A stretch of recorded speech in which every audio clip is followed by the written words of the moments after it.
What's going on, guys? Bart here with Tully Television, and today we're going to be getting into the Sinister story, Nightcrawlers number 3, written by Cy Spurrier, artist Lorenzo Tamita and Philip Seavey, colorist is Rain Barredio, and the cover is Senegal and Leanne Francis Yule. I'll show you the cover here. But before we get into the wrap-up or near the end of the wrap-up of this story, I want to thank all of you for stopping by, liking, commenting, sharing. I hope that today is the day I earn that subscription. If so, you hit that red subscribe bar down below and you teleport yourself to that like button and you press it, okay? Now, if you've been keeping up with this storyline, the Sins of Sinister story began when Sinister infected first the Quiet Council and then every other resurrected mutant through the process in order to start taking over not only Krakoa, but the planet. That eventually led into him and his 3 other clones trying to beat each other through various and nefarious means in order to achieve something called Dominion, which is basically you just make yourself like an AI god or something along those levels, right? And ultimately, where we're at now is Nathaniel Essex and Mother Righteous being the last 2 out of the 4 Essex clones to try to achieve this Dominion status. And Mother Righteous has again been sending her people, her nightkin, here and there to retrieve certain artifacts, certain weapons that were used as things of faith. The more people believe in her, the more she has these items that are worshipped as part of a thing of faith, the more power she obtains. She's trying to achieve basically godhood tier power at this point through all of these. And we'll also learn what the Reliquary Perilous is too. But she also explains how initially Destiny was trying to keep a timeline going in which Mystique and her stay alive, but through all the planning and foresight, Mystique still wound up dying. Before Destiny died, she made it where Mother Righteous has a good chance of winning, because at this point, again, still people are not really understanding that Mother Righteous is a villain at the end of the day. Banshee got sucked in, Wagnarine, all these other people. The only one that never got sucked into her lies and distortion of the truth was Legion.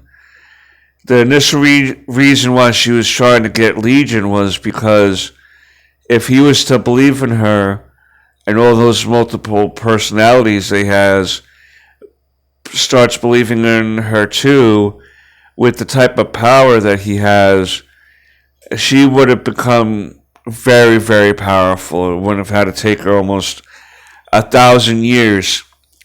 But once she feels like they get to the world farm, right, the Dominion bubble, is when Mother Righteous starts inflecting,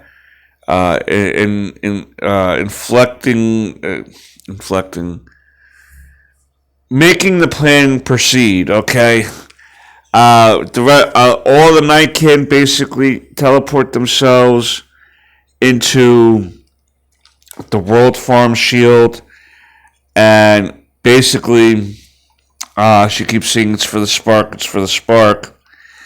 Yeah, not really. I mean, it is, but for her.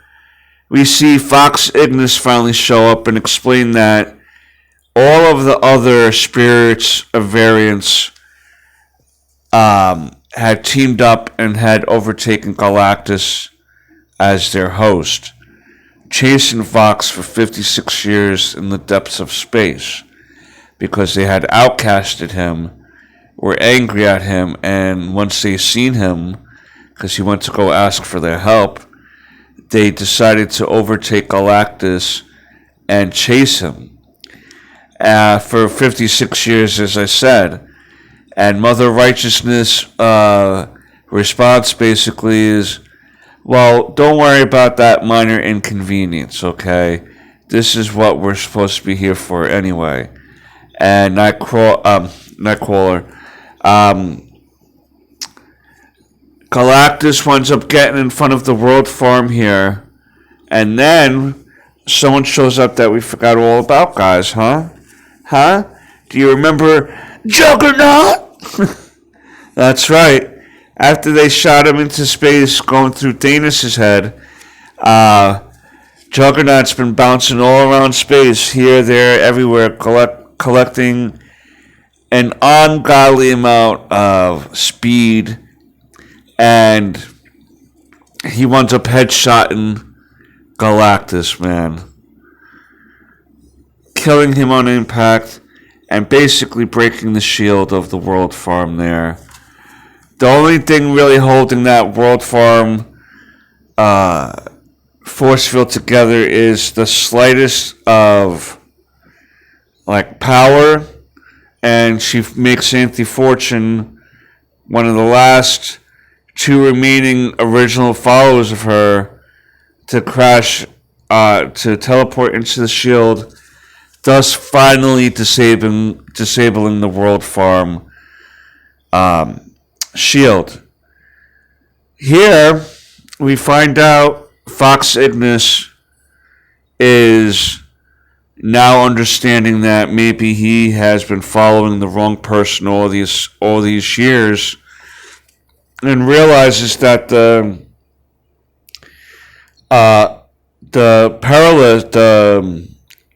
reliquary Perilous is the energy of all the martyrs that died in the name of Mother Righteous. And what that energy is going to do is create an artifact that is like a heart-shaped, and all that information that Mother Righteous has incurred over the years, the decades, the centuries, all the knowledge and this and that, she's going to upload all that information to herself so that she can, she's at a powerful level now, but she's getting to a point where she doesn't want to lose this power, so she has a plan to send this information back to her after resetting the timeline. But, and in order to accomplish that goal, she has to take this and sacrifice the baby of Ragnarine that Mother Righteous has been holding in another dimension or reality for the last 900 years. And boom, guess who's back? Back again. Ragnarine is back, baby. She is going to try to put the kibosh on this whole thing. Mother Righteousness isn't having any of it, but with the help of a dying banshee, Ragnarine was able to kill Mother Righteous, save her baby, and get out of here after Banshee told her to go start living her own life. After she teleports out of there, Moira shows up. That's right, the original Moira, with all this information, and she's looking like she's about to restart the timeline. We are going to get that one shot to finish the story here. That would be the last chapter of the Sins of Sinister story. I thought it was pretty interesting, the whole setup, to see like what characters Sinister would put together for the Chimeras and stuff like that. The end of the story did bring a conclusion to some things and fallout for other things to come. The full X story is coming soon, and I'm kind of curious how that's all going to play out. There's this one shot called Sons of X I'm interested in checking out. An Iceman series that's coming out, and the Storm series that's coming out. That look pretty interesting. We're going to see, I think we're going to see a lot of crazy stuff coming up. I'm kind of curious what's going to happen to the Legionnaires that we've been following. But if there's only the one shot, and then we can always see how these other titles go here on television. I am an Iceman fan, so I was thinking maybe doing that series or the Storm series, or getting into something different. We'll see where we go the next couple months with that part of comic book reviews from the X-Men family. But I enjoyed, I've been enjoying Mother Righteous as a character so far. As I mentioned in my Legion of X story, in the beginning it was kind of convoluted.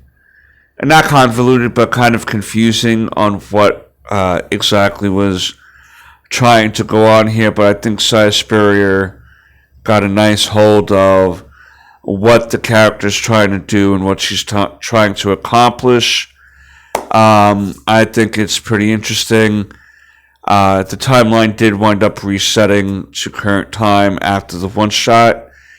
And I don't think anyone knows that she's Essex clone yet, because she's kept the mask on, hiding the heart tattoo, I guess, on her forehead. But it'd be pretty interesting to see how things go from here, because the Quiet Council now is being held in the pit on Krakoa on purpose. Mother Righteous and Rasputin 4 are working together, but Rasputin 4 is not aware of Mother Righteous and her ways. We're going to see Mother Righteous again go after Legion and Nightcrawler, and we'll see how that goes in this Sons of X story. And like I said, we'll just take it from there afterwards. I really want to thank all of you for stopping by, checking out Nightcrawlers here, number 3 with me. I think that that this whole Sins of Sinister story was pretty interesting. Not exactly like my favorite X crossover, so to speak, but I think it was a pretty decent story. The way that they were talking about it initially when it was advertised like it was going to be some sort of Age of Apocalypse story, and it kind of was, where he dominated even on an interstellar level, but I don't know. It didn't feel like Age of Apocalypse at all. That story was phenomenal. And of course, that was all due to Legion. Again, wow, it all comes back together, huh? But yeah, let me know what you feel down below with the whole crossover. Was it necessary? Do you feel like it accomplished anything besides bringing Rasputin 4 into our reality? I don't know. You let me know. I think it was a good story. not necessary, or they could have done a few more things with it, but in an overall sense, I think it was a pretty decent story. I mean, what else do you want, man? Juggernaut went through Galactus's head. You know what I mean? There's some pretty cool parts in this. And then in number 2, the big how Nightcrawler looked like a big just demon goat thing. It was good parts in this series and the story. I don't know, man. I don't know. I felt like it was not an Age of Apocalypse story.